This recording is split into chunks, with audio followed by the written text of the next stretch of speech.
नमस्कार, स्वागत है आपका सिटी पोस्ट लाइव में। मैं हूं मुस्कान। आपको बता दें, आज पटना में होली ही नहीं दिवाली भी मनाई जा रही है। जी हां, लोग रंग खेल रहे हैं, खुशी मना रहे हैं और पटाखे भी जला रहे हैं और इसका एक ही कारण है, ऑपरेशन सिंदूर।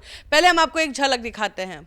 इसकी बात तो नहीं है, क्योंकि जब तक पूरे आतंकवाद को हम लोग खत्म नहीं कर देंगे, जब तक हम जश्न नहीं मनाएंगे, हमें कुछ नहीं करेंगे। हाँ, थोड़ा सा खुशी मिला पाकिस्तान को सिर्फ मुझे चेतावनी देने के।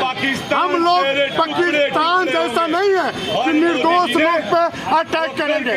जो गलत करेगा उसी के साथ हम लोग गलत करेंगे। उसके आगे हम लोग उस सबके जैसा नीच नहीं है और निर्दोष लोग पे हम लोग कुछ करने वाले नहीं है। एक सबक दिया गया है पाकिस्तान को कि अभी भी तुम समझ जाओ, गलत लोगों का साथ देना छोड़ दो, नहीं तो तुम्हारा भी अंजाम इसी तरह होगा।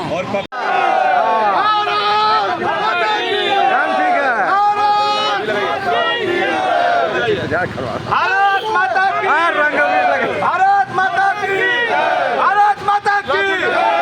पाकिस्तान तेरे टुकड़े टुकड़े होंगे, हमने कहा था और आज ये हो गया। आज उन आत्मा को संतुष्ट हुआ होगा जिनकी मृत्यु, जिनकी आहुति देश के लिए हो गई थी पहलगांव में। इस पर बातचीत करने के लिए हमारे संपादक दीपक शर्मा मौजूद है। सर, आज पटना में होली और दिवाली दोनों मन रहा है। देखिए, होली मन रही है और दिवाली मन रही है, ऐसा अमूमन होता नहीं है। या तो होली मनती है, नहीं तो दिवाली मनती है। होली का पर्व और दिवाली के पर्व के बीच बहुत बड़ा अंतर, बहुत बड़ा गैप है। लेकिन यह अद्भुत संयोग बना है कि आज पटना की सड़कों पर होली और दिवाली साथ साथ मन रही है। लोग एक हाथ से रंग उड़ा रहे हैं, गुलाल उड़ा रहे हैं और दूसरे हाथ से क्रैकर चला रहे हैं, पटाखे चला रहे हैं। क्यों न चलाएं? सबका सीना गर्व से फटा जा रहा है। सबको इस बात की खुशी हो रही है कि मानवता का सिर शर्म से झुका देने वाला जो जघन्य अपराध आतंकियों ने भारत की धरती पे घुसकर किया था और मजहब पूछकर जिस तरह से महिलाओं के सामने उनके परिवार के पुरुषों को गोली मारी गई थी, उसके बाद मानवता का सिर शर्म से झुक गया था। आज फिर से बुद्ध तब मुस्कुरा रहे हैं जब पटना में बुद्ध प्रतिमा के सामने अबीर उड़ाए जा रहे हैं और क्रैकर्स चलाए जा रहे हैं। बुद्ध क्यों न मुस्कुराएं? हमने बदला ले लिया है और यह बदला बेगुनाहों को मार कर लिया गया बदला नहीं है जिस पर बुद्ध के चेहरे पर दुख दिखे। यह बदला उन आतंकियों को मार कर लिया गया है जिन्होंने भारत के अंदर घुसकर बेगुनाह लोगों का कत्लेआम किया। देखिए, आए थे, धर्म पूछा कि किस धर्म के हो, नाम क्या है, और जैसे ही पता चला कि कोई व्यक्ति हिंदू है, उसे गोलियों से छलनी कर दिया गया और महिलाओं को छोड़ दिया गया यह कहकर कि जाओ मोदी जी को बता देना। वे उन महिलाओं ने मोदी जी को बता दिया और उसके बाद मोदी जी ने क्या किया वह आज सबके सामने है। मोदी जी ने दिखा दिया कि भारत, इसकी वानगी भर है कि भारत क्या कुछ कर सकता है। आज जो लोग मारे गए हैं मुस्कान, वे लोग कोई बेगुनाह आम पाकिस्तानी नहीं हैं। मसूद अजहर जो आतंकियों का सरगना है, उसका बहनोई मारा गया है। मसूद अजहर के 10 रिश्तेदार मारे गए और इसलिए हर भारतीय का सीना गर्व से फटा जा रहा है। हर भारतीय की बाहें तन गई हैं, क्योंकि अगर यह नहीं होता तो यह आतंकी फिर आते। दीपक सर, जहां ये लगाया जा रहा था, अनुमान लगाया जा रहा था कि इंडिया अटैक नहीं करेगा, खाली डरा रहा है कि अरे ऐसा करेंगे क्योंकि पाकिस्तान के पीछे चाइना लग गया है। बांग्लादेश बोला कि अगर हिंदुस्तान अगर पाकिस्तान पे हमला करता है तो हम लोग नॉर्थ ईस्ट जो स्टेट है वो सारे हम ले लेंगे। और बहुत स्ट्रांग दिख रहा था पाकिस्तान, अपने आप को दिखा रहा था कि हिंदुस्तान हम पे अटैक नहीं करेगा। लेकिन मोदी जी ने फिर से एक अलग स्ट्राइक किया और कहीं ना कहीं ये हर हिंदुस्तानियों को प्राउड हो रहा है। क्या आगे भी इसका सर्कमस्टांसेस देखने को मिल सकता है हिंदुस्तान को? देखिए, जिस तरह से पाकिस्तान कोशिश कर रहा था कि हम ऐसे बयानबाजी कराकर, ऐसा मिसाइल परीक्षण कराकर, अब तो एक सबसे अहम बात तो यह थी कि पाकिस्तान लगातार मिसाइल परीक्षण कर रहा था, अब्दाली का टेस्ट कर रहा था और अब्दाली का टेस्ट कर डराने की कोशिश कर रहा था। भारत डरने वाला है?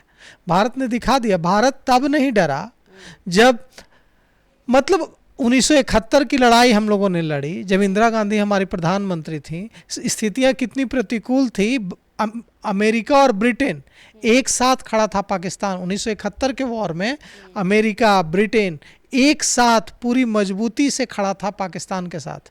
तब भारत नहीं डरा और भारत की प्रधानमंत्री इंदिरा गांधी ने पाकिस्तान पर अटैक कर जो जुल्म आज जो बांग्लादेश है, उन्हें रस्सी से इतना जुल्म किया जा रहा था उन पर पाकिस्तान में, मुस्कान जी, उस दौर में, कि वे जुल्म से तंग आकर पुरुष और महिलाएं रस्सी अपने गले में बांधकर, पत्थर अपने गले में बांधकर नदी में कूद जाया करते थे, जुल्म से तंग आकर। पाकिस्तानी आर्मी, बांग्लादेश उस समय पाकिस्तान का हिस्सा था, इतना जुल्म करती थी।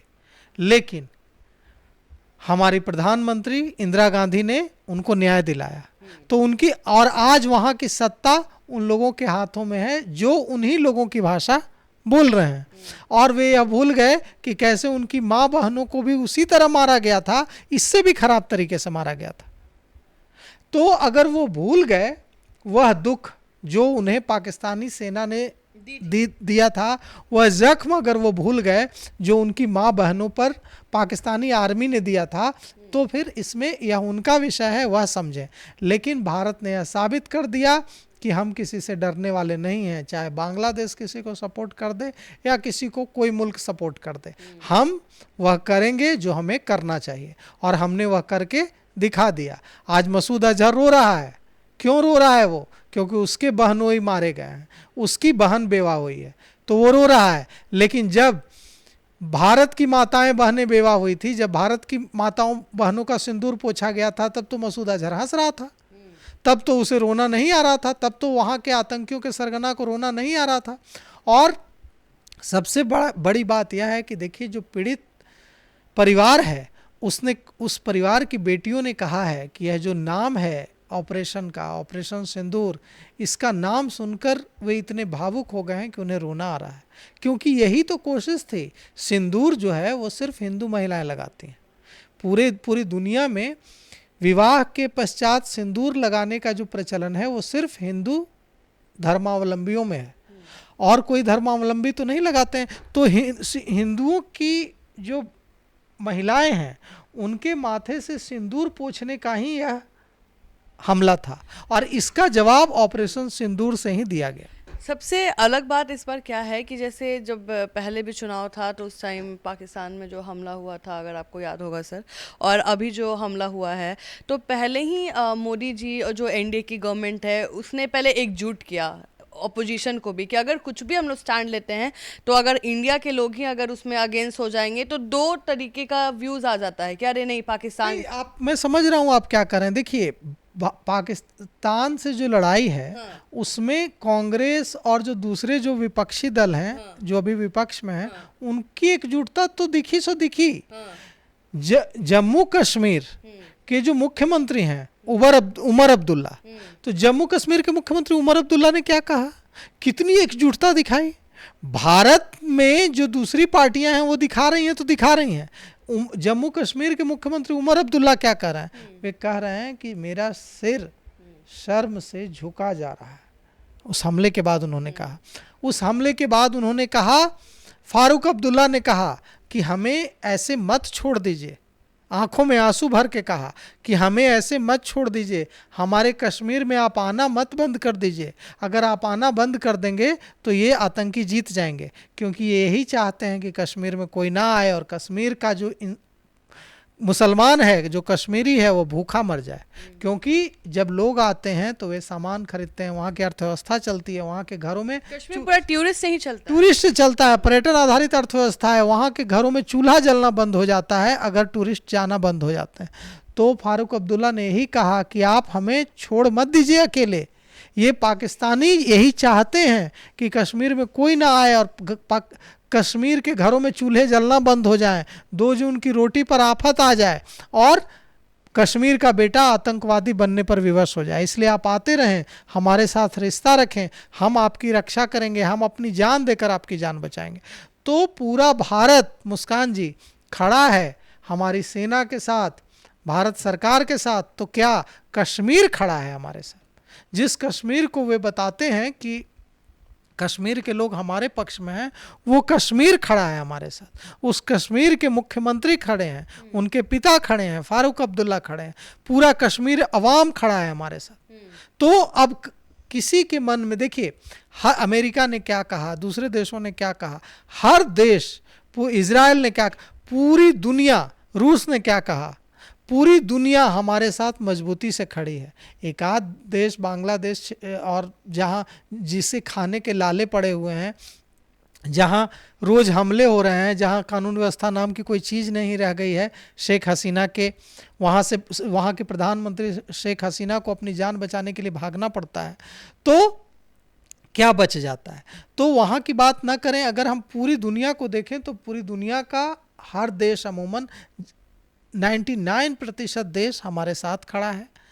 बड़े देश, जो भी बड़े देश है, सुपर पावर्स, यहाँ तक कि जो मुस्लिम देश हैं, दुबई आप ले सकते वे भी हैं, दुबई, हाँ, सऊदी अरब हमारे साथ उन्होंने कहा है कि कोई भी पाकिस्तानी औरतों से शादी नहीं करेगा, बैन भी कर दिया है। बिल्कुल, पूरा देखिए, मुस्लिम जो देश हैं, मुस्लिम बहुल जो देश हैं, जो इस्लामिक राष्ट्र हैं, सऊदी अरब हो गए, संयुक्त अरब अमीरात हो गए, जो दूसरे देश हैं, वे सारे हमारे साथ खड़े हैं, पूरी मजबूती से खड़े हैं। तो इसलिए आज जो पटना की सड़कों पर होली दिवाली मन रही है, इस होली दिवाली का मतलब यही है कि यह जो है किसी के कत्ल पर खुशी नहीं मनाई जा रही है, यह इस बात की खुशी मनाई जा रही है कि अब भारत में घुसकर किसी का कत्ल करने से पहले, किसी बेगुनाह का कत्ल करने से पहले 1000 बार सोचेगा पाकिस्तान का आतंकी।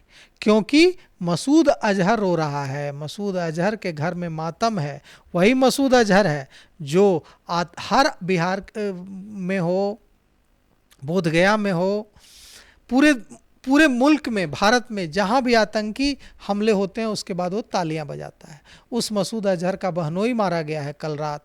आज सुबह जो तड़के स्ट्राइक हुई है, उस आज सुबह तड़के जो स्ट्राइक हुई उसमें, ऑपरेशन सिंदूर में, उसके परिवार के, उसके 10 रिश्तेदार मारे गए और उसके घर में मातम है। और यह जो मातम है, यह उन्हें समझाएगा कि जब कोई अपना खोता है परिवार तो उसे कैसा महसूस होता है। तो आप सुन रहे थे इस पूरे डिबेट को, और आप भी अपना ओपिनियन ज़रूर दीजिएगा कि आपको क्या लगता है, और तब तक के लिए बने रहे हमारे साथ। धन्यवाद।